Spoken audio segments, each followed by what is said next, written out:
खालापूर पोलिसांनी अक्षय तृतीयेच्या मुहूर्तावर 2 बालविवाह रोखून एका अनिष्ट प्रथेला लगाम घातला आहे। दामिनी पथकाच्या प्रमुख महिला पोलीस हवालदार स्वप्नाली पवार आणि महिला पोलीस शिपाई केंद्रे या खालापूर पोलीस स्टेशनच्या हद्दीत बालविवाह प्रतिबंध मोहिमेअंतर्गत गस्त घालत असताना त्यांना वावंढळ आदिवासी आनंदवाडी आणि भिलेवडे ठाकूरवाडी येथे अल्पवयीन मुलामुलींचे विवाह होत असल्याची माहिती मिळाली।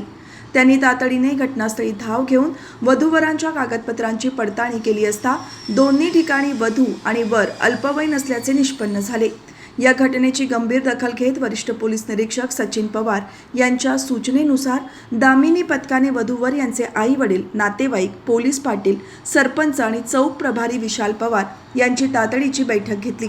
या बैठकीत उपस्थितांना बालविवाह प्रतिबंध अधिनियम 2006 याबाबत सविस्तर माहिती देण्यात आली। कायद्यानुसार लग्नासाठीचे योग्य वय झाल्याशिवाय विवाह करणे गुन्हा असल्याचे समजावून सांगितल्यानंतर दोन्ही पक्षांनी आपापले विवाह रद्द करून कायद्याचे पालन करण्याचे आश्वासन दिले। यानंतर दामिनी पथकाने आंबेवाडी, बोरगाव, चांगवाडी, खैराट यासह परिसरातील विविध आदिवासी वाड्यांमध्ये जाऊन बालविवाह कायद्याबाबत आणि अल्पवयीन विवाहाच्या शारीरिक दुष्परिणामांबाबत जनजागृती केली। या प्रकरणी संबंधित अल्पवयीन मुलामुलींना बालकल्याण समितीसमोर हजर करण्यात येणार आहे।